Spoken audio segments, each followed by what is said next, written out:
দুইখানা, একখানা হাত দিয়ে কোনোদিন রুটি পাকা যায় না, হাত লাগে দুইখানা। রব্বুল আলামিনের কাছে চাইবেন আর তার কাছ থেকে আপনি পাবেন বলে যদি বুক ভরা আশা আপনার থাকে আর আপনি দোয়া করবেন, তো শুধু নিজের দিকটা দেখবেন আর আল্লাহর দিকটা আপনি দেখবেন না, এটা কোনোদিন হবে না।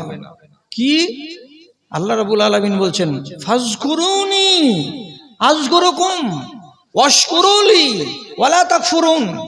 তুমি আমাকে স্মরণ করো, আমি তোমাকে স্মরণ করব, আর তুমি যদি আমাকে স্মরণ না করো আমি তোমাকে স্মরণ করব না। তাহলে লেনা দেনার যেখানে ব্যাপার আছে সেখানে উভয় পক্ষকে অ্যাক্টিভ হয়ে এগিয়ে আসতে হবে। আপনি আল্লাহর কিছুই করবেন না আর পাওয়ার বেলা অনেক কিছু মনের ভেতরে নিয়াত করে নিয়ে আপনি বলবেন যে আল্লাহ এটা আমাকে দাও, আল্লাহ এটা আমাকে দাও।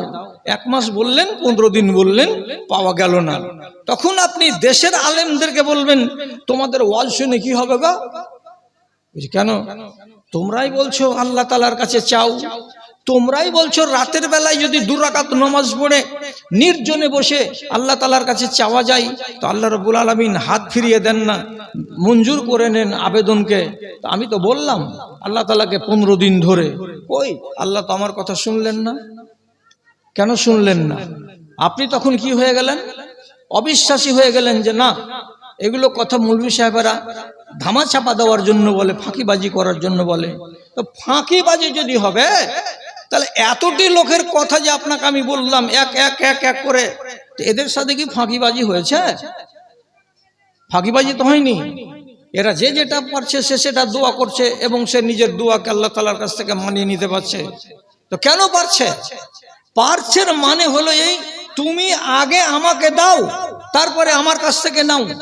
তুমি কিছুই দেবে না আমাকে আর আমার কাছ থেকে তুমি চাইবে, এটা জীবনে কোনোদিন হবে না। রব্বুল আলামিন সূরা বাকারার ভেতরে বলছেন, উজিবু দাওয়াতাদ দাঈ ইযা দাআনি ফালিয়াস্তাজিবু লি ওয়াল ইউমিনু বি লাআল্লাহুম ইয়ারশুদুন। যে কোন লোক আমাকে ডাকবে, তার ডাকার ভেতরে যদি 2খানা জিনিস আমি দেখতে পাই, তাহলে আমি অবশ্যই অবশ্যই তার ডাকে সাড়া দেব। আর তার ডাকের ভেতরে যদি 2খানা নয় 1খানা যদি থাকে আর 1খানা না থাকে, মাথা ঠুকেও যদি মরে যাই, আমি তার ডাকে সাড়া দেব না। 2খানা কি? 2খানা, ফালিয়াস্তাজিবু লি, আমার ডাকে সাড়া দাও, ওয়াল ইউমিনু বি, এবং আমার উপরে ঈমান আনো, ঈমান আমানো আমার উপরে, আর আমার ডাকে সাড়া দাও। যদি 2টো কাজ তুমি করতে পারো, আমি আছি। তুমি রাতে ডাকবে তো রাতে, দিনে ডাকবে তো দিনে, যখনই তুমি ডাকবে আমি তোমার ডাকে সাড়া দেব। তাহলে 1 নম্বর কি? আমার ডাকে সাড়া দাও। কি ডেকেছেন আল্লাহ তাআলা? কোথায় কোথায় ডেকেছেন আল্লাহ তাআলা? আমি আপনাকে একটা উদাহরণ দিচ্ছি, একটা কোরআন মাজিদ থেকে আপনাকে একটা উদাহরণ দিচ্ছি। আল্লাহর এটা ডাক কিনা আপনি ভালো করে বুঝেন। রব্বুল আলামিন কোরআন মাজিদের ভেতরে 3 বার 3 দফে আয়াত দিয়ে নেশাকে হারাম করেছেন। 3 বার, একবারে নয়। প্রথমবার একটু ঘাড় নেড়ে, তারপরে আর একটু ঘাড় নেড়ে, তারপরে তৃতীয়বারের বার খুব কড়া ভাষাতে 3 বারে হারাম করা হয়েছে মদকে, নেশাকে। দিয়ে জিজ্ঞেস করে বলছেন, ফাহাল আনতুম মুনতাহুন, কি তোমরা থামবে না? থামবে না? তোমরা মানবে না? মানবে না? যখন এরকম জিজ্ঞাসা করলেন আল্লাহ তাআলা কোরআন মাজিদে সূরা মাইদায়, তখন হযরত উমরের মতো লোক তখনও মদ খাচ্ছিলেন, বাইরে বেরিয়ে গিয়ে পাগলের মতো হাতটাকে উপর দিকে এমনি করে করে উঠিয়ে উঠিয়ে বলে, ইনতাহাইনা ইয়া রব্বে ইনতাহাইনা, হ্যাঁ মাবুদ থেমে গেলাম। আপনি বলছেন থামবে কি না? থেমে গেলাম, আর জীবনে মুখ লাগাতে যাব না। তাহলে আল্লাহ তাআলা ডাকলেন, তাহলে তার ডাকে সাড়া দিতে হবে। উনারা সাড়া দিলেন, দিয়ে আল্লাহর নৈকট্য লাভ করে যখন দোয়া করলেন, দোয়া কবুল হয়ে গেল। আপনি রাগ করে পালায়েন না এখান থেকে। আমি গোড়াতেই বলেছি আপনাকে আবেগ দিয়ে কিছু বলতে পারবো না। আপনি মানেন তো মানেন কথা, না মানেন তো না মানেন। আজকে অনেক ভাই মসজিদে গিয়ে কত দোয়া করছে, আল্লাহ এই বিপদে পড়েছি, আল্লাহ মেয়েটা বড় হয়ে গেছে সাবালিকা, এখন পর্যন্ত ভালো একটা রিশতা পেলাম না, এ আল্লাহ বড় ছেলেটা ইঞ্জিনিয়ারিং পাস করে বসে আছে, এখন পর্যন্ত একটা চাকরি হলো না, তুমি আল্লাহ রুজির ব্যবস্থা করে দাও, ইত্যাদি ইত্যাদি কথা বলে আপনি খুব দোয়া করছেন। এই সার্ভিস কমিশন চলে গেল, এর আগের সার্ভিস কমিশন চলে গেল, অন্যর বেটাদের চাকরি হলো, কিন্তু আপনার বেটার চাকরি হলো না। অন্যের মেয়েদের বিয়ে হয়ে গেল, আপনার মেয়ের বয়স 22 বছর হয়ে গেল, রিশতা পাওয়া গেল না। আপনি এবার ক্রোধিত হয়ে গিয়ে বলছেন আল্লাহ তাআলা করে বেড়াচ্ছে মৌলভী সাহেবেরা, একটাও দোয়া কবুল হয় না, দোয়া করে করে করে করে আমি বরবাদ হয়ে গেলাম। রব্বুল আলামিন কি আর দোয়া করা যাবে, আমি দোয়া টোয়াকে আমি বিশ্বাস করি না। তাহলে আপনি দোষ ধরে নিলেন কার? আল্লাহ তাআলার। তুমি তো সাড়াই দাও না বলে, আপনার দোয়া কবুল হলো না বলে আপনি অভিযোগ পাল্টা দিয়ে দিলেন আল্লাহ রব্বুল আলামিনের কোর্টে। এবার আল্লাহ যদি আসমান থেকে বলে পাঠান, আমি কি বলেছি সূরা বাকারায়, আলেমরা তোদেরকে বলেনি দুখানা জিনিস যদি থাকে মজবুত, আমি তোর পিছন দিকে আছি, দুখানার ভেতরে একটা যদি আউট, আমি তোর কাছ থেকে আউট। 1 নম্বরে বলেছিলাম ফালিয়াস্তাজিবু লি, আমার ডাকে সাড়া দিতে হবে। তুমি ডাকে সাড়া দিয়েছ? কেমন কথা বলছেন? কি তোমার ডাকে সাড়া দেব? তুমি নেশা ছেড়েছ? না ছাড়িনি। তোমার মুখে তিরঙ্গা আছে? হ্যাঁ আছে। মৌলানারা ওয়াজ করে যে হারাম ছোট বড় সবই হারাম, তিরঙ্গা গুটখা এটাও হারাম, গুল খাওয়াও হারাম, খৈনি খাওয়াও হারাম, বোতল ঢেলে খাওয়াও হারাম, এগুলো তো সবই নেশা। তুমি নেশা ছেড়েছ?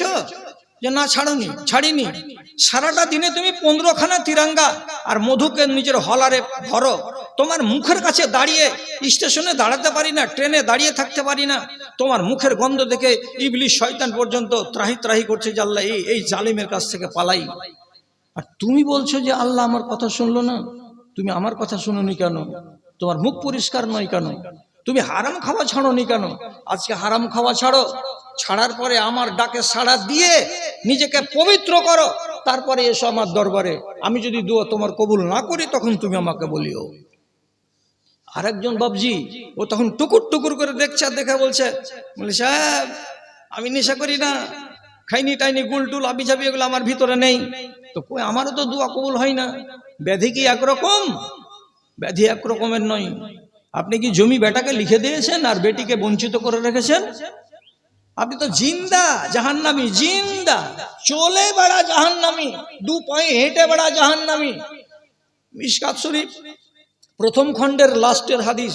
এ মাদ্রাসার সদর সাহেবকে আর আমার মাওলানাকে জিজ্ঞেস করবেন আছে কিনা। যে ব্যক্তি কোনো মানুষের মিরাজকে দুনিয়াতে কেড়ে নিল, আল্লাহ রাব্বুল আলামিন তার জান্নাতকে কেড়ে নেবেন। তো যার জান্নাত কাড়া হয়ে গেছে অলরেডি, যার কপালে জান্নাত নাই, সেই মানুষটা আল্লাহ তাআলার কাছে দোয়া করবে আর বলবে আল্লাহ আমাকে এটা দাও, আল্লাহ আমাকে ওইটা দাও। এটা কোনোদিন কবুল হওয়ার কখনো হবে না। কিছু লোক আছে, হাজি আমরা কোন গুনাহ করছি, যে নামাজ তো ঠিকই পড়ছি, রোজা তো ঠিকই রাখছি, রমজান মাসে তো টাকা পয়সাগুলো দান খায়রাত তো করছি, জাকাত গুলো তো দিচ্ছি, কিন্তু আল্লাহর কসম খেয়ে বলছি, ভালো করে কথাটাকে বুঝে আমাকে বলিয়েন। আমার ভুল হতে গেলে আমি ভুল স্বীকার করতে পারি, আর অনেক মানুষ আছে যারা ভুল নিজের স্বীকার করতে পারে না। তো ভুল স্বীকার করাটা মন্দ কথা নয়, ভালো কথা, ভালো মানুষের স্বভাব। ভুল ধরিয়ে দিবেন, ভুল আমি সেটাকে মেনে নেব, আর ভুল নেই গার জোরে আপনি আমাকে ভুল বলবেন আর দিয়ে ফতুয়াবাজি করবেন। ওগুলো ফতুয়া আমি অনেক দেখেছি। আমার এত বেশি অভিজ্ঞতা আল্লাহ তাআলা আমাকে দিয়েছেন যে কোনো মুহূর্তে যে কোনো বিষয়ের উপরে আপনি 10 পাতা লিখে দিবেন, আমাকে 2 ঘন্টা টাইম দেবেন, আপনাকে ওই বিষয়ের উপরে আমি লিখে দিয়ে দেবো আপনাকে। তো আমি এই আলফাল কথা বলছি না আপনাকে, আল্লাহর ওয়াস্তে ঠিক করে কথাটাকে বুঝুন। রব্বুল আলামিন কোরআন মাজিদে বলেছেন ইন্নাল আরজা লিল্লাহি ইয়ারিসুহা মান ইয়াশাউ মিন ইবাদি, এই জমিন আমার, তোমাদের কাউরি নয়। মানবেন আপনি কথাটা? বলছে কেন মানবো? আমার নামে ডিড আছে, আমার নামে দলিল আছে, আমার নামে পর্চা আছে, জমি আমার। তো ঠিক আছে, 60 সালের যেগুলো রেকর্ড ওগুলোকে কি বলে বাবা? এসআর কি রেকর্ড বলে ওইগুলোকে? RS record. RS record. আপনি যে জমিটার মালিক আজকে, আরএস রেকর্ডে আপনার বাবার নাম ছিল না? ছিল না? বলুন হ্যাঁ না না ছিল। আপনার বাবা কবরে চলে গেছে, জমিতে এখনকার রেকর্ডে আপনার নামে উঠে গেছে। তো জমি তো আপনার বাপও বলছিল জমি আমার, আমার আমার করে করে কবরে চলে গেল, আমার কই? ওই জমি আমার যদি হলো তা আপনার নামে ট্রান্সফার হলো কেন? আপনি মরে দেখুন আপনার বেটার নামে জমি ট্রান্সফার হয়ে যাবে। অর্থাৎ জমির মালিক আপনারা নন। যদি জমির মালিক আপনারা হতেন তাহলে এইবার এই যে এই পার্শ্বে কিছুটা দূরে গিয়ে গঙ্গার পেটে চলে গেল হাজার হাজার বিঘা জমি, আমরা টিভিতে দেখছি আর মোবাইলে দেখছি, আর বুক ফাটা কান্নাগুলো মানুষের দেখে দেখে নিজের ভেতরটা ব্যথিত হচ্ছে। চলে গেল বাড়ি, দম দম দম দম করে ভেঙে ভেঙে গঙ্গাতে চলে গেল। ওরাও তো বলছিল বাড়ি আমার, জমি আমার, ভিটা আমার, ডিহি মাটি আমার। ওই আমার, আমার নয়। মানতে হবে আল্লাহর কোরআনের কথা কি, যে জমিন হচ্ছে আল্লাহর। আমি যাই যে বান্দাকে চাই তাকে আমি মালিক দিই, বানাই। এবার তার কাছ থেকে আবার ছিনিয়ে নি অন্য কাউকে দিই, যাকে আমি ইচ্ছা করি তাকে আমি দিই। তাহলে জমি যদি আল্লাহর হয়, ইনসাফের কথা বলছি, আপনার যে জমিগুলো এখন আছে, একটা জমি আপনি চাষ করতে দিলেন, একটা লোক পেঁয়াজ লাগালো, পেঁয়াজ বুনে কতটি কি পাবে না পাবে আপনার কথা হয়ে গেছে, আমি 5000 টাকা ভাই 1 বিঘাতে নিয়ে নিব। আপনি 5000 টাকা নিয়ে নিলেন, পেঁয়াজওয়ালা পেঁয়াজ বিক্রি করে, রসুন বিক্রি করে যা ইনকাম করা করে নিল। পেঁয়াজওয়ালা আপনার জমিটাকে চাষাবাদ করে এটা পেল, আর 5000 টাকা আপনি পেলেন আমার জমিতে চাষ করলে বলে তুমি আমাকে দিলে। তো আপনাদের দুজনের ভাগ তো ঠিক মিলে গেছে। এবার প্রশ্নটা হবে আল্লাহর ভাগ কোথায়? ওর নামে কতটি বের করেছেন, এর নামে আবার কোথায় ভাগ হবে?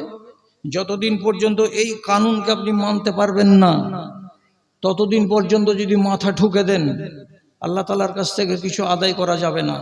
পরিষ্কার বলছি আমি, রব্বুল আলামিনের নবী স্পষ্ট করে হাদিসে বলে দিয়েছেন, তোমার উৎপাদিত ফসল থেকে প্রতি 20 মণে 1 মণ আমার। প্রতি 20 মণে 1 মণ আমার। কেন? যে জমিটা হলো আমার, আমি অল্প চেয়েছি, আমি 2 মণ চাইনি। 20 মণ তুমি আর তোমার আধিদার, তোমরা দুজনে যে যেমন করে পারো ভাগ করে নাও, কিন্তু আমি 1 মণ জিনিস তোমার কাছ থেকে বুঝিয়ে নেব।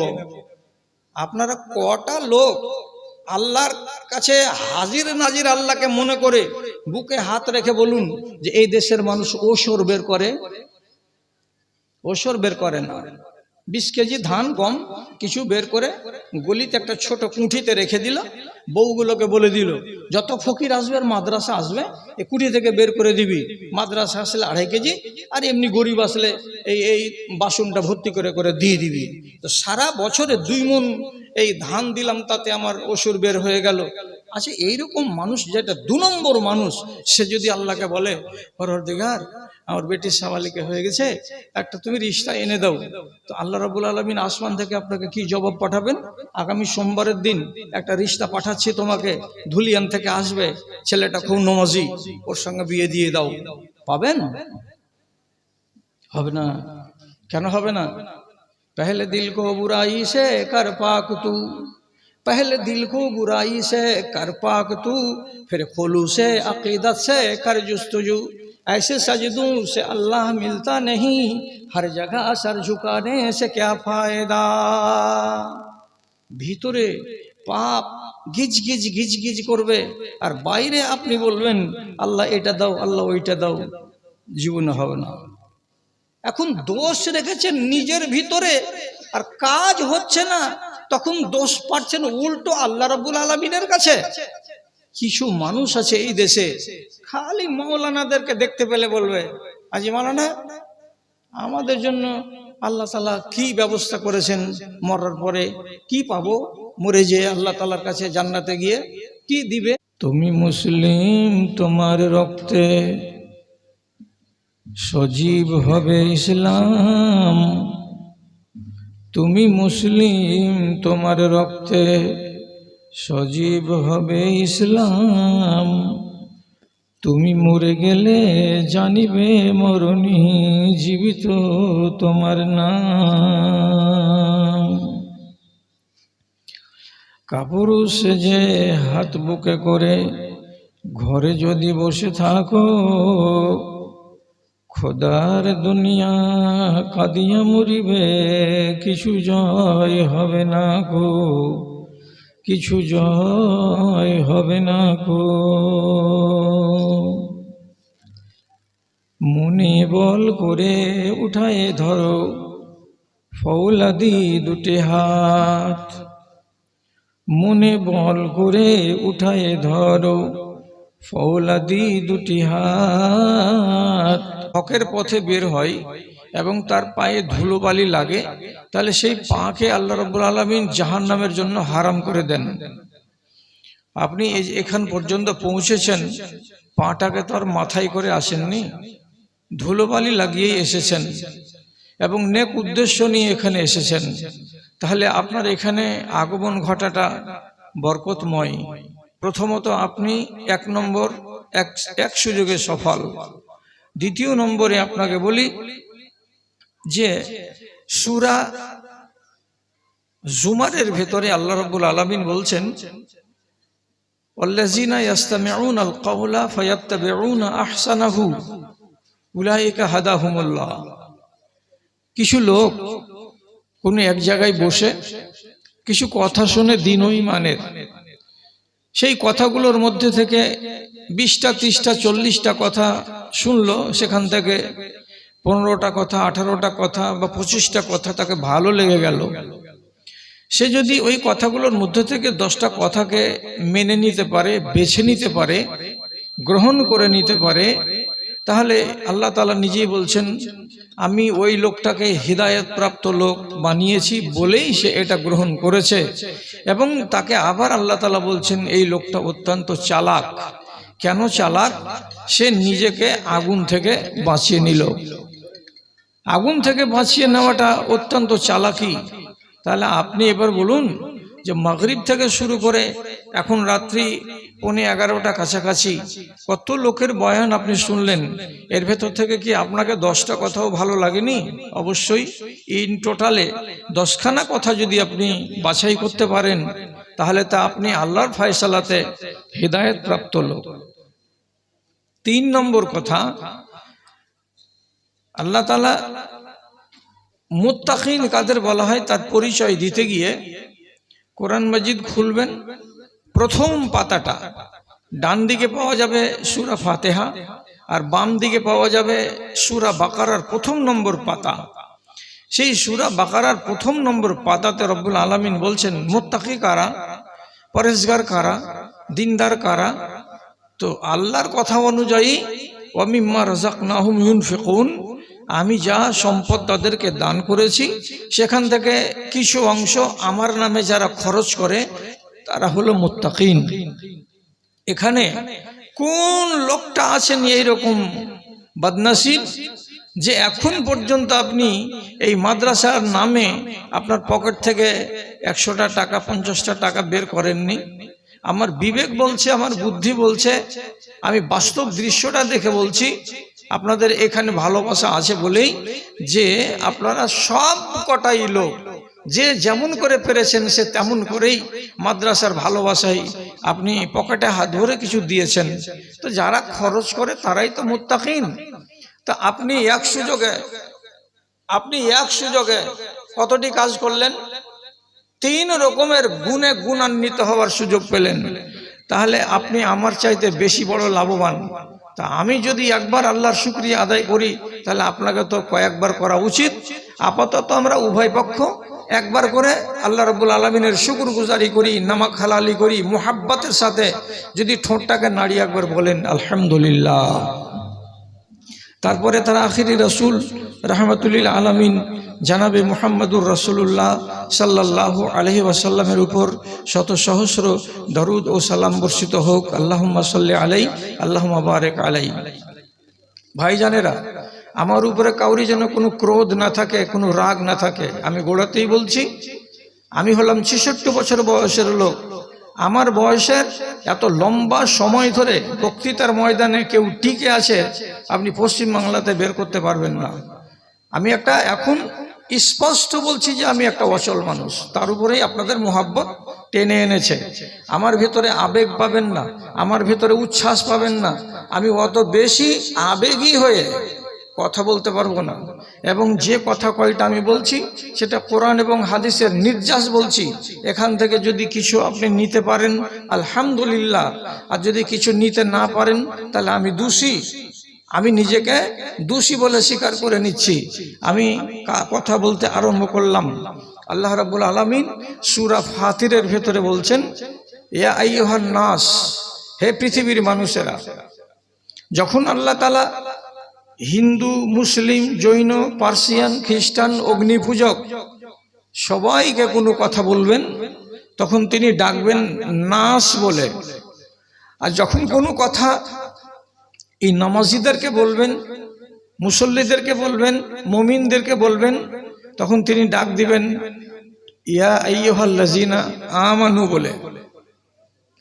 তাহলে এইখানে আল্লাহ তাআলা ডাকছেন ইয়া আইয়ুহান নাস, হে মানবেরা, মানব সকল, সবকে আল্লাহ তাআলা ডাকলেন।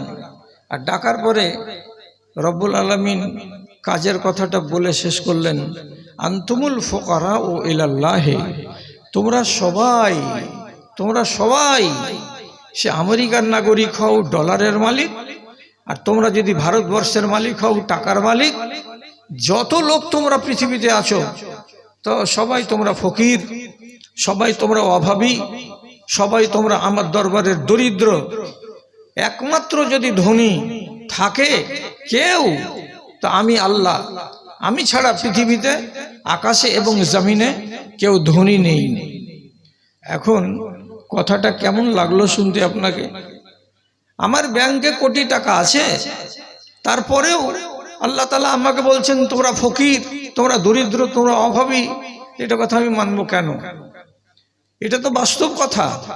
মুর্শিদাবাদে এত বড় বড় লোক আছে, এত কোটিপতি লোক আছে, যাদের দানে আর যাদের ফ্যাক্টরির চালে একটা দুটা নয়, 50টা 60টা করে দিনী প্রতিষ্ঠানের ছাত্ররা ভাত খাচ্ছে ওদের চাউল থেকে। তাহলে আল্লাহ কত তাদেরকে পয়সা দিয়েছেন। তা তারপরেও কেন সেই লোকটা গরিব কেন হলো, অভাবী কেন হলো?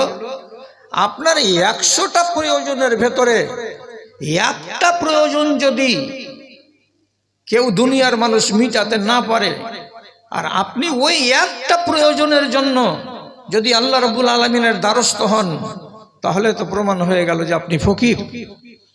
যতই বড় কোটিপতি হন না কেন, এমন কিছু বিষয় আছে যে বিষয়ে আপনি নিজেকে বলবেন আমি খাকসার, আমার কিছু নেই, আমি অভাবী।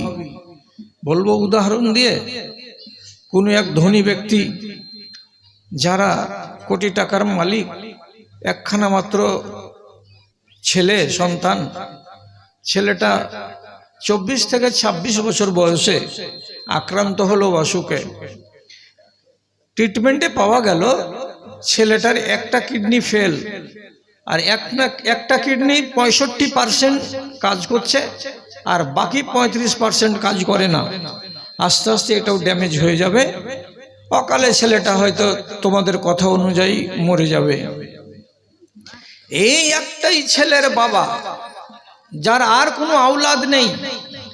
এখন বলুন, ও তো টাকা দিয়ে ছেলেটা বরাবর করে ওজন করে ডাক্তারকে বলবে যে আপনি আমার ছেলেটাকে ভালো করে দিন।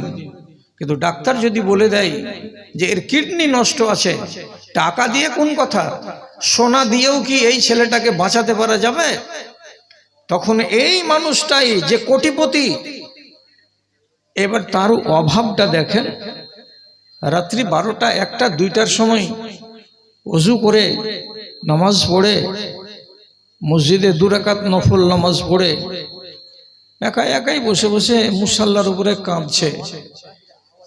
আর আল্লাহ তাআলাকে বলছে, পরবর্তীকার একটাই ছেলে আমার, একটাই ছেলে আমার, এই ছেলেটা যদি তুমি নিয়ে নাও তো আমি বড্ড কষ্ট পাবো।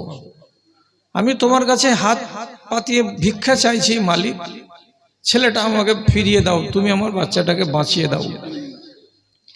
যদি এই লোকটা অভাবী না হলো আর আল্লাহ রাব্বুল আলামিন যদি স্বয়ং সম্পন্ন না হলেন, তাহলে কোটিপতি মানুষ তুমি অন্য কাউরি কাছে গেলে না কেন? তার কাছে ছেলেটার প্রাণ রক্ষা কেন কামনা করলে না? তুমি আল্লাহ রাব্বুল আলামিনের কাছে গিয়ে কামনা করে বলছো, পরওয়ারদিগার তুমি ছাড়া কেউ এটা করতে পারবে না, তুমি একমাত্র মালিক, করে দিতে পারো। তাহলে আপনি হাত পাতালেন না? পাতালেন না? পাতিয়ে তো দিলেন। তাহলে আপনি ফকির কি না? আমি এই ফকিরের কথা বলছি না যারা রাস্তা রাস্তা ভিক্ষা করে বেড়ায় সারাটা দিন। কখনো কোনো প্রয়োজনে আমি যদি নিজেকে অপারগ মনে করি তো সেই সময় স্বাবলম্বী মনে করি কাকে? তো আল্লাহ তাআলাকে। তখন আমি আল্লাহকে বলবো যে আল্লাহ তুমি একমাত্র ধনী আর আমি হলাম তোমার দরবারের গরিব। তখনই রব্বুল আলামিন আমাদের উপরে সহায় হন এবং আমাদের কথাগুলোকে শুনেন। প্রশ্নটা হলো এই, কে দোয়া করেনি দুনিয়াতে? কে নিজের অভাবের কথাটা ব্যক্ত করেনি আর আল্লাহ রাব্বুল আলামিন তাদের কথা শুনেননি? আপনাকে উদাহরণ দিচ্ছি, বসে বসে শুনুন আর কথাটিকে হেফাজত করুন। হযরতে আদম আলাইহিস সালাতু ওয়াস সালাম আল্লাহর কাছে আরজি জানিয়েছিলেন, মালিক তুমি আমার কথাটা শুনো, তুমি শুনলে আমার কল্যাণ। তিনি কি দোয়া করেছিলেন? তিনি দোয়া করে বলেছিলেন, রব্বানা জালামনা আনফুসানা ওয়া ইল্লাম তাগফির লানা ওয়া তারহামনা লানাকুনান্না মিনাল খাসিরিন। আমি একটা অপরাধ করেছি আল্লাহ, আমরা মিয়া বিবি দুজনেই আবার গুনাহগার হয়ে গেছি আমরা, সুতরাং তোমার দ্বারস্থ হয়ে চাইছি, আমরা প্রার্থনা তো করছি, তুমি আমাদেরকে মার্জনা করো, ক্ষমা করে দাও আল্লাহ। দোয়া করলেন আদম এবং স্ত্রী হাওয়া। রব্বুল আলামিন তাদের অত সাংঘাতিক বড় ভুলটাকেও মাফ করে দিলেন, দিয়ে কোরআনে ডিক্লারেশন দিয়ে বলছেন ফাতাবা আলাইহি ইন্নাহু হুয়াত তাওয়াবুর রহিম, যাও মাফ করে দিলাম। তাহলে তিনি একটা দোয়া করলেন তার প্রয়োজন মতো। আমি একটা খাকসার মানুষ, সাধারণ নাগরিক, আমার কি কোনো প্রয়োজন নেই? নিশ্চয়ই আছে। তাহলে আগে শিখুন আম্বিয়াদের তালিকা থেকে উনারা কি করছেন। আপনাকে একটা কথা বলি, হযরতে ইব্রাহিম আলাইহিস সালাতু ওয়াস সালাম আল্লাহ রাব্বুল আলামিনের কাছে তিনি দোয়া করছেন, পরওয়ারদিগার তোমার কাছে আমার অনেকটি দোয়া আছে, তো আপনি আমার এই দোয়াগুলোকে কবুল করবেন কি? তো তিনি 12খানা দোয়া করেছেন। কথা বুঝবেন, তিনি 12খানা দোয়া করেছেন আল্লাহ তাআলার কাছে। আল্লাহ তাআলা একখানাকে বাদ দিয়েছেন, 11খানা দোয়াকে তিনি কবুল করে নিয়েছেন। 11খানা দোয়া কবুল হলো আর একটা দোয়া কবুল হলো না। তিনি এতটা সফল হলেন আর আল্লাহ তাআলা তার কথাকে শুনে নিলেন, মেনে নিলেন। হযরতে ইউনূস আলাইহিস সালাতু ওয়াস সালাম না বলে ইরাক টাউন থেকে বেরিয়ে পালিয়ে যাচ্ছিলেন অন্য দেশে, নিজের জাতির উপরে রাগ করে। আল্লাহ তাআলা বলছেন, আমার বিনা অনুমতিতে তুমি দেশ ছেড়ে যাচ্ছ কোথায়? যেই সম্প্রদায়কে আমি তোমাকে হিদায়াত দেওয়ার জন্য পাঠিয়েছি সেই সম্প্রদায় ভুল করেছে, তার জন্য রাগ করে তুমি চলে যাবে আর আমাকে তুমি জিজ্ঞাসা করবে না? এই অন্যায় কেন করলে? মাছের পেটে চলে গেল, মাছে গিলে নিয়ে সমুদ্রের তলায় বসে গেল। যখন তিনি দেখতে পেলেন ব্যাপার খারাপ, আর তো কল্যাণ পাওয়া যাবে না, তখন নিজেকে বলছে আমি তো অভাবী, আমি তো ভুল করেছি। তাহলে কার দ্বারে যেতে হবে? যিনি অভাবী নন, সারা জগতের মানুষ অভাবী কিন্তু তিনি অভাবী নন, তার দরবারে যেতে হবে। আল্লাহ রাব্বুল আলামিনের দরবারকে খটখটালো, দোয়া করতে লাগলো। কি দোয়া করলো? লা ইলাহা ইল্লা আনতা সুবহানাকা ইন্নী কুনতু মিনাজ জালিমিন। লোকেরা বলে 40 দিন মাছের পেটে ছিলেন, ঝুঠা কথা, মিথ্যা কথা। যেটা সহি সূত্র বর্ণিত, তিনি 3 দিন 3 রাত মাছের পেটে ছিলেন। এই 3 দিনের মধ্যেই, 3 রাতের মধ্যেই তিনি নাজাত পেয়ে গেলেন। কেন পেলেন? তিনি বলছেন অন্য দ্বারস্থ হব না, যিনি অভাবকে মুক্ত করেন তারই দ্বারে দ্বারস্থ হব। যখন 3 দিন একই কথা উঠতে বসতে সব সময় মাছের পেটে পড়ে পড়ে পড়ে পড়ে বলতে লাগলেন, আল্লাহ রাব্বুল আলামিন স্পষ্ট করে বলছেন, যাও, তোমাকে কল্যাণ দিলাম, নাজাত দিলাম। আর দিয়ে রব্বুল আলামিন বলে দিলেন, তুমি যদি তসবিহ বয়ান করে আমার দ্বারস্থ না হতে তাহলে আমি তোমাকে নাজাত দিতাম না। তাহলে নবী ইউনূসের মতো একজন লোক, তিনি অভাবী হলেন, আর অভাবী হয়ে আল্লাহ রাব্বুল আলামিনের কাছে দোয়া করলেন, তারও দোয়া কবুল হলো। আর একটু এগিয়ে আসি, নবী মূসা আলাইহিস সালাতু ওয়াস সালাম ছিলেন একটুখানি তোতলা। এটা আল্লাহ রাব্বুল আলামিনের পক্ষ থেকেই হয়েছে। জুবানে তার ছিল একটু আড়। তো এই যে আড় আছে জবানে, তিনি যে কাউকে দাওয়াত দিতে যাবেন, তো জবানে আড় থাকতে গেলে একটু অসুবিধা। তো তিনি বলছেন, এই আল্লাহ, লোকের অভাব ওদের মতো, আমার অভাব আমার মতো, আমি আমার অভাবের কথা তোমাকে বলছি। তো কি তোমার অভাব মূসা? তো নবী মূসা নিজের অভাবটা আল্লাহ তাআলাকে বলছেন কোরআন মাজিদে। দেখুন, রব্বিশরাহ লি সাদরি ওয়া ইয়াসসির লি আমরি ওয়াহলুল উকদাতাম মিন লিসানি ইয়াফকাহু কওলি। হে আল্লাহ, তুমি আমার অন্তরটাকে খুলে দাও এবং আমার এই ব্যাপারটাকে অর্থাৎ দাওয়াতের কাজটাকে সরল করে দাও। তারপর আমার জুবানে যে আড় আছে সেই আড়টাকে তুমি দূরীভূত করো, যাতে করে আমার কথা বুঝতে মানুষের কোনো কষ্ট না হয়। মানুষ যেন আমাকে এই কথাটা না বলে যে তোমার মুখের ভাষা বুঝতে পাচ্ছি না আমরা, কেন বেল ডেকে যাচ্ছে, তোমার মুখের ভাষা স্পষ্ট নয়, এটা যেন আমি না শুনতে পাই। তাহলে তার যেটা অভাব তিনি সেটা ব্যক্ত করলেন তার কাছে। বন্ধুরা, আপনারা তো পিস টিভি অনেক শুনেছেন, আজও শুনতে পান। ডক্টর জাকির নায়েক যখন ভাষণ দেন তখন দেখবেন খুতবা পড়ার পরে উনি করবেন কি, এই আয়াত অবশ্যই অবশ্যই পড়বেন। খেয়াল করে দেখবেন আমি মিথ্যা বলিনি আপনাকে। উনি ওয়াজ আরম্ভ করার আগে বলবেন, রব্বিশরাহ লি সাদরি ওয়া ইয়াসসির লি আমরি ওয়াহলুল উকদাতাম মিন লিসানি ইয়াফকাহু কওলি। ওই মূসা নবীর দোয়া উনি করেন। কেন করেন? আল্লাহ ওনাকে এত প্রতিভাধর মানুষ করেছেন বটে, কিন্তু একটুখানি অভাব তার ব্যক্তিত্বের ভেতরে আছে। তা কি? কথা বলতে গেলে ওনার জবানে একটু সামান্যতম আড় আছে। এই আড়টুকুর কারণে উনি দ্বারস্থ হচ্ছেন আল্লাহ রাব্বুল আলামিনের। আল্লাহ, আমার জবান যেন মানুষেরা বুঝতে পারে। তারও কথাটা মূসা নবীর অনুকূলে হচ্ছে, যেহেতু তার অভাব তার মতো, আমার অভাব আমার মতো। 17 বছর ধরে অসুখে পড়ে থাকলেন হযরত আইয়ুব আলাইহিস সালাতু ওয়াস সালাম। রোগটা ভালো হবে না, বাল বাচ্চা ছেলে মেয়ে আলাউলাদ সব পালিয়ে গেল কাছ থেকে। একটাই মাত্র স্ত্রী, তার নাম তাফসীরের পাতায় লেখা আছে রাহিমা, সেই বিবি পালিয়ে যায়নি। তিনি বলছেন, তোমার আল্লাহকে বলো না একদিন যদি আল্লাহ রাব্বুল আলামিন তোমার উপরে দয়া করে তোমাকে রোগ মুক্তি দেয়। তখন মগজে কথা এলো। মগজে যখন কথা এলো, তো আমি আমার অভাব আল্লাহকে কেন বলবো না? আল্লাহকে বলতে লাগলেন, রব্বে আন্নি মাসানিয়া যুরর ওয়া আনতা আরহামুর রাহিমিন। হে আল্লাহ, আমাকে অসুখ ধরেছে, আমার শরীরটা ভালো নেই, আমার শরীরটা কেমন কেমন ভাব, দুর্বল হয়ে গেছে আমার চামড়াগুলো, তুমি আমাকে অসুখ থেকে মুক্তি দাও। যখন এই দুয়াটা উনি করতে লাগলেন, তাহলে তার অভিযোগ বা অভাব তার মতো, ইউনূস নবীর অভাব অভিযোগ তার মতো, মূসা নবীর দরকার বা অভাব তার মতো। যে যেটা কথা বলছে সে কথাটাকে আল্লাহ তাআলার কাছে মানিয়ে নিতে পারছে। আল্লাহ রাব্বুল আলামিন তাকে নাজাত দিলেন, তার শরীরটা ভালো হলো, ধন দৌলত সবই কিছু ফিরিয়ে পেল।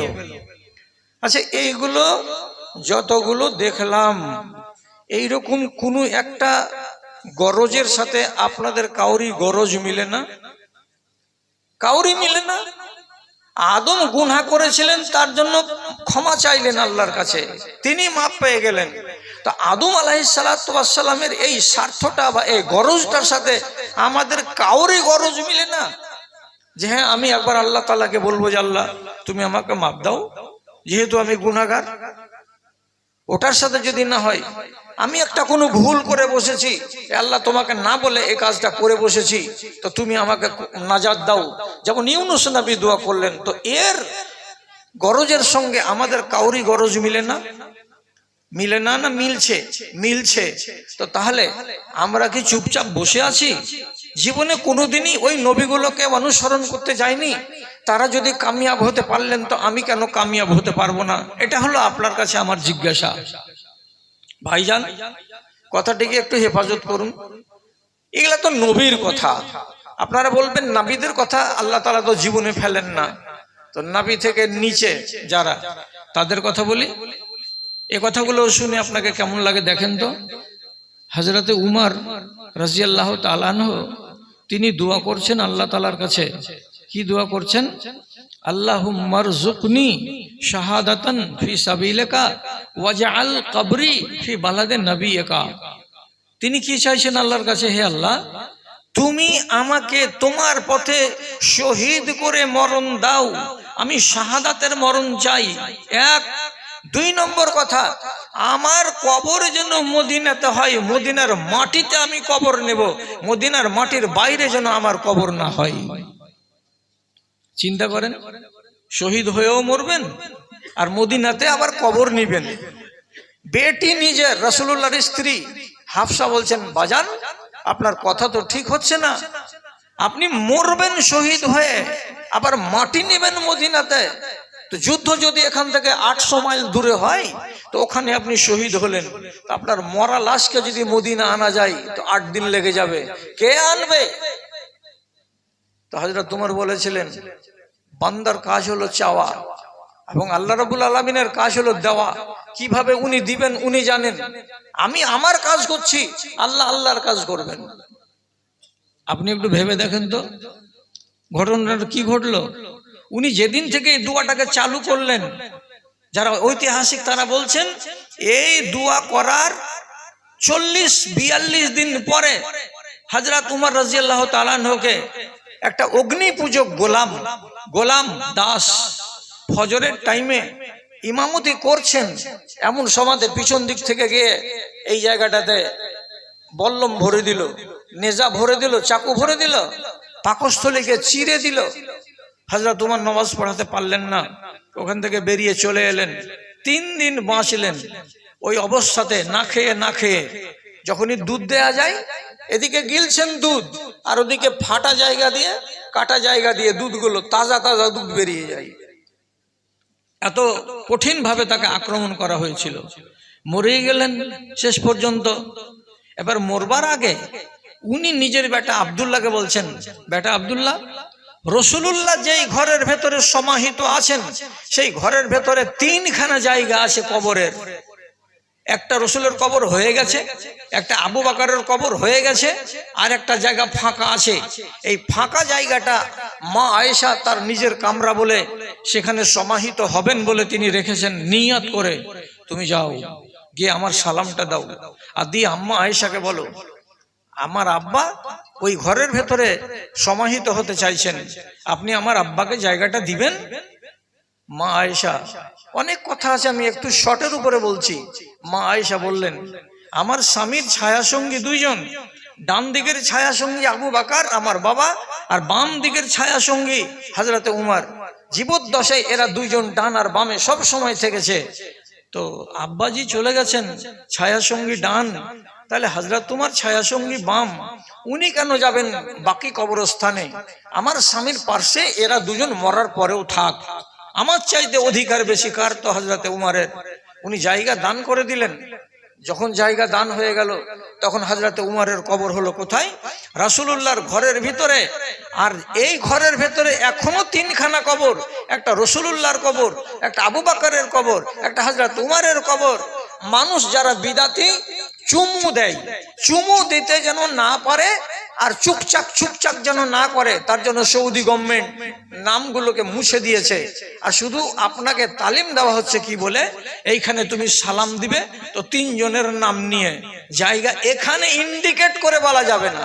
একবার সালাম দাও আসসালামু আলাইক ইয়া রাসূলুল্লাহ, আর একবার সালাম দাও আসসালামু আলাইক ইয়া খলিফাতুল মুসলিমিন আবু বকর, আর একবার আপনি সালাম দিতে পারেন তো হযরত উমরকে। তিনজনকে সালাম দেওয়া হবে, কিন্তু কোন সামনে দাঁড়াবো যে এটা কবর এর, এটা কবর এর, এটা আপনি নিশান এখানে পাবেন না।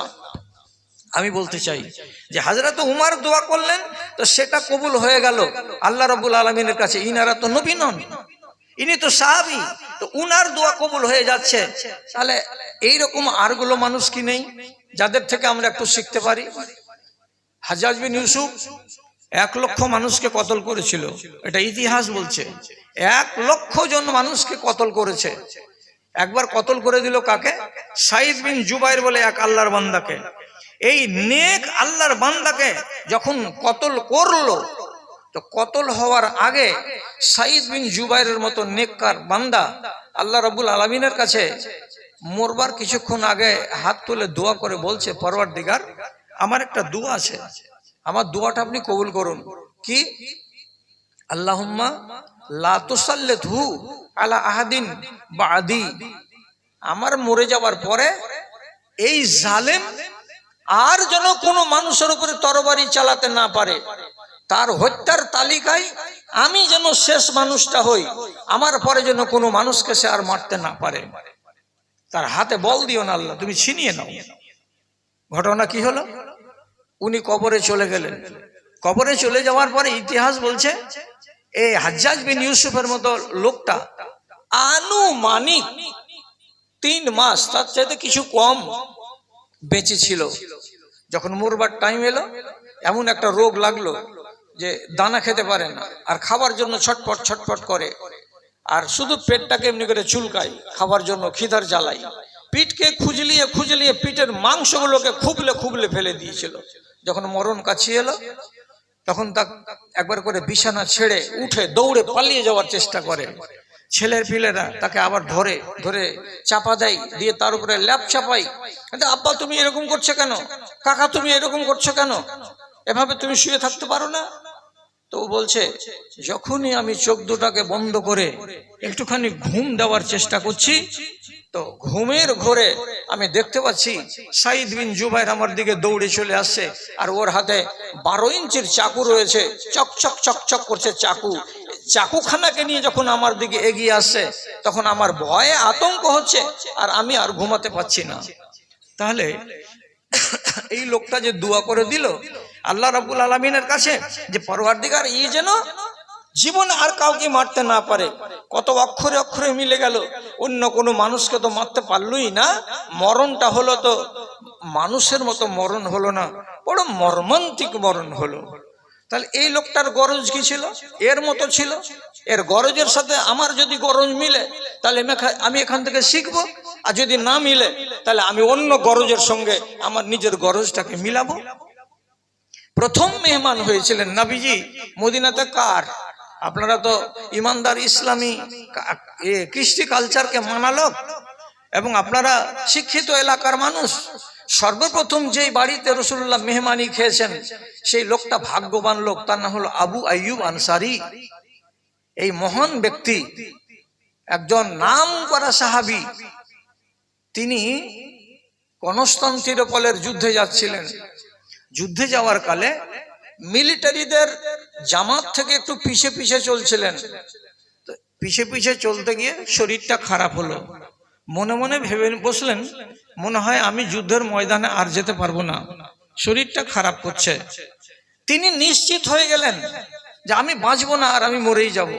তো যখন তিনি দেখছেন যে আমি মরণ মুখে আছি, তখন মরবার কালে আল্লাহ রাব্বুল আলামিনের কাছে ফরিয়াদ করে বলছেন, আশ্চর্য ধরনের গরজ, এ আল্লাহ, তোমার দরবারে আমার গরজের কথা না বলবো তো কার কাছে গিয়ে বলবো?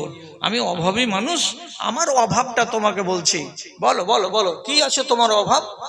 তখন আবু আইয়ুব আনসারী উটের পিঠে চড়ে বসে উট হাঁটছে আর বলছে, আল্লাহুম্মা লা তুমিতনি বিআরজিল কাফিরে, এই পরওয়ারদিগার আমার মরণ যেন কোনো মুশরিক বেদিন কাফেরের মাটিতে না হয়, আমার গায়ে মরার পরে কোনো মুশরিকের হাত যেন না লাগে, এটা তোমার কাছে আমি দোয়া করছি, দরখাস্ত করছি রব্বুল আলামিন, তুমি আমার দরখাস্তকে মঞ্জুর করো। আমার চাওয়া তোমার কাছে এইটাই। যখন জানটা কবজ হলো, নিশ্চিত সেটা হলো কাফেরের এলাকা। উট যদি বসে যায় তাহলে কাফেরেরা এসে তাকে উট থেকে নামাবে। ইতিহাস বলছে, একদম নির্ভরযোগ্য ইতিহাস, সে বলছে যে ওই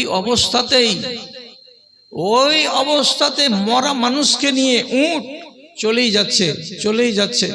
এটা যদি টেনে নেওয়া যায় তাহলে কি আওয়াজ বেশি হবে? হাগো মাইক ম্যানেরা, তোমরা ভেবে দেখো,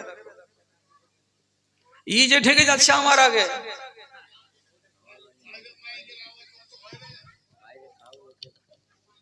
আচ্ছা এটা খুলেই দেখছি, দেখা যাক কি হয়। এতক্ষণ তো সবই ঠিকঠাক চললো, আর আমার বেলাতে গাড়ি খারাপ হলো কেন গো? আচ্ছা বলছি যে ওই অবস্থায় যদি উট থেমে যায় তাহলে কাফেরেরা তাকে নামাবে। আল্লাহর কুদরত দেখেন, উট থামছে না, মরা আরোহীকে নিয়ে হেঁটেই যাচ্ছে। কোনো এমন এক জায়গায় গিয়ে পৌঁছিল যেখানে ফজরের টাইমে আজান পড়ল। আজানের টাইমে সেখান দিয়ে গত হওয়ার কালে মানুষেরা আরোহীকে থামিয়ে, উটকে থামিয়ে বলছে, ও ভাই ফজরের টাইম হয়ে গেছে, নামাজটা পড়ে নাও। হাত ধরে পা ধরে হিলাচ্ছে, তো আরোহী উত্তর করছে না। শেষে এরা দেখলো যে এই লোকটা মারা গেছে, ওকে কবর থেকে নামালো, উটের পিঠ থেকে নামালো, আর নামিয়ে তাকে গোসল দিয়ে কাফন দিয়ে তাকে সমাহিত করলো কবরে। এই জায়গাটা কোথায়? তো এখনকার দিনে যেটাকে আমরা বলবো তুরস্ক, সেই জায়গাটাই রাসূলুল্লাহ এবং সাহাবীদের যুগে তার নাম ছিল কনস্টান্তিনোপল। কনস্টান্তিনোপলের এই একদম প্রারম্ভিক যেটা এলাকা, সেই জায়গাতে তার কবর করা আছে, এবং তার নামে বিশাল বড় মসজিদ তৈরি করা আছে এক সাইডে। অনেক লোক যায়, দেখে আসে, আর আবু আইয়ুব আনসারীর কবরের কাছে গিয়ে তার ইতিহাসকে আলোচনা করে। আল্লাহ, তোমরা কেমন বান্দা ছিলে হে রব্বুল আলামিনের কাছে, তুমি ফকির হয়ে তোমার অভাবের কথা ব্যক্ত করলে যে আমার কবর যেন দুশমনের মাটিতে না হয়, তোমাকে এত দূর থেকে উট মরা মানুষকে টেনে নিয়ে এসে মুসলমানদের মাটিতে সমাহিত করার ব্যবস্থা আল্লাহ রব্বুল আলামিন করে দিলেন। ভাই আমার, তার গরজের সাথে কি আমার গরজ মিলে? আপনার কি কি গরজ আছে? যদি থাকে তাও বলুন, আর না থাকে তবুও বলুন। একটা ন্যাংড়া মানুষ ঠিকঠাক করে চলতে পারে না, এবং হাদিস বলছে, কোরআন বলছে, ন্যাংড়া মানুষের উপরে, কানা মানুষের উপরে যুদ্ধ ফরজ নয়, তাকে যেতে হবে না যুদ্ধের ময়দানে। অথচ আমর ইবনুল জমুহ নামের এক ন্যাংড়া সাহাবী, ও বলছে আমি যুদ্ধের ময়দানে যাব। স্ত্রী তাকে একটু খোঁচা দিয়ে বলছে, পাখানা সোজা হয়ে জমিনে পড়ে না, আর যাবে যুদ্ধ করতে, জানে বল নাই বন্দুক ঘাড়ে, যেতে হবে না। বেটারা তিনজনকে বলছে, মা তোর বাপকে থামা, ও যেন ন্যাংড়া মানুষ যুদ্ধে না যায়। দৌড়ে পালাতে হবে, তখন পালাবার কালে যদি ন্যাংড়া মানুষ ওচ্ছা পড়ে যায় তো এক কোপ দিয়ে দিবে, আর তোর বাপ মাঠে থেকে যাবে, নিষেধ কর। দুই পক্ষ হয়ে গেল, দুই দিকে, কেউ বলছে যাবে আর কেউ বলছে যাবে না। শেষ পর্যন্ত রাসূলুল্লাহর কাছে এসে অভিযোগ জানিয়ে বলছেন, আল্লাহ রাসূল, আমি যাব যুদ্ধের ময়দানে, কিন্তু আমার স্ত্রী আর আমার 3 ছেলে আমাকে ময়দানে যেতে দিচ্ছে না, বারণ করছে। আমি আপনার সাথে যাব, আমার শখ আছে আমি শহীদ হব। তখন রাসূল বলছেন ছেলে 3টাকে, আরে বাবা, ওর নসিবে যদি লেখা থাকে শাহাদাত, তো তোমরা আটকাবে কেন? আর ওর নসিবে যদি লেখা থাকে বাড়ি ফিরে আসা, তো তাহলে তোমরা তাকে বাড়িতে ফিরিয়ে পাবে, যেতে দাও। যখন রাসূলুল্লাহ বললেন যেতে দাও, আটকাবে না, তখন সে খুশি হয়ে বাড়ি থেকে বের হচ্ছে। তো বিবিকে বলছে, এই আমি যুদ্ধের ময়দানে চলে যাচ্ছি। তখনও স্ত্রী কিন্তু তাকে আঁচ লাগা কথা বলছে, একটু ব্যথা দেওয়া কথা, খোঁচা দেওয়া কথা বলছে। তখন তিনি নিজেকে সংবরণ করতে না পেরে বাল বাচ্চার সামনেই আল্লাহ তাআলার দরবারে দ্বারস্থ হয়ে এবার আরাধনা করে বলছে কি, আল্লাহুম্মা লা তারুদ্দুনি খায়েবান ইলা আহলি। হে আল্লাহ, আমি যে ওহদের প্রান্তরে যাচ্ছি, তো এই ওহদের প্রান্তর থেকে তুমি আমাকে ব্যর্থ করে বাড়ি ফিরিয়ে আনিও না। বাড়ি ফিরে এসে আমি এই সমস্ত স্ত্রী আর বাল বাচ্চাদের কাছে থাকবো, এরা আমাকে টিটকারি মারবে। এর চাইতে ওহুদের প্রান্তরে যদি আমি শহীদ হয়ে যাই, তাহলে এটা আমার জন্য শ্রেয়। তুমি আমাকে বাড়ি ফিরে আনিও না। দোয়া করে দিলেন, চলে গেলেন যুদ্ধের ময়দানে। দ্বিতীয় দিনের দিন যুদ্ধের ময়দানে শহীদ হয়ে গেলেন, শাহাদাতের মৃত্যু পেলেন। সমাহিত করা হলো তাকে ওহুদের প্রান্তরেই। তারপর কদিন পরে তার ছেলে পিলেগুলো মদিনা মসজিদের আশপাশে ঘোরাফেরা করছে, জানবার চেষ্টা করছে যে আমাদের বাপের হালটা কি, আমার বাপ কিভাবে মরল। তখন রাসূলুল্লাহ এই ছেলেগুলোকে তাসাল্লি দেওয়ার জন্য বলছেন, ইন্নী রাআইতু আমরাবনাল জমুহ ফিল জান্নাতে ওয়া ইন্নাহু লা ইয়ারজু। আমি তোমার বাপ আমর ইবনুল জমুহকে গত পরশুদিন দেখেছি জান্নাতের বারান্দায় হেঁটে হেঁটে বেড়াচ্ছে, কিন্তু হাঁটবার গেলে কিন্তু আর ন্যাংড়াই না। আগে ন্যাংড়া ছিল দুনিয়াতে, কিন্তু মরার পরে জান্নাতে যে গেছে তো এখন আর ন্যাংড়াই না। কথাটা যখন এরা শুনলো, হাসি মুখে এখান থেকে ফিরে গেল। তারপরে নিজেরা গল্প করে বলছে, দেখো আমাদের চাওয়া আর পাওয়া আমাদের মতো, আর আমার বাবার ইমানের চাওয়া আর পাওয়া তার মতো। ন্যাংড়া হয়েও যুদ্ধের ময়দানে যাওয়ার জন্য আল্লাহর কাছে আরজি জানিয়েছিল, আর সে নিজে বলেছে আমার মায়ের সামনে, আমাদের সামনে, যে আল্লাহ তুমি আমাকে ব্যর্থ করে ওখান থেকে বাড়ি ফিরিয়ে আনিও না। আমি যদি ওখানে মরে যাই তো এটাই আমার জন্য সার্থক হবে। আমার বাপ সার্থক, ও তো ঠিকঠাক মরে গেছে এবং কবরে চলেই গেছে। রব্বুল আলামিন এই লোকটার দোয়াকে কবুল করছেন, যেহেতু তোমার গরজ এইটা, তুমি যখন আমার খাস বান্দা, তখন তোমার কথা আমাকে শুনতে হবে। গোড়ার দিকে একটু যদি ফিরে আসি, তাহলে আপনাকে এই কথাটাই বলবো। আল্লাহ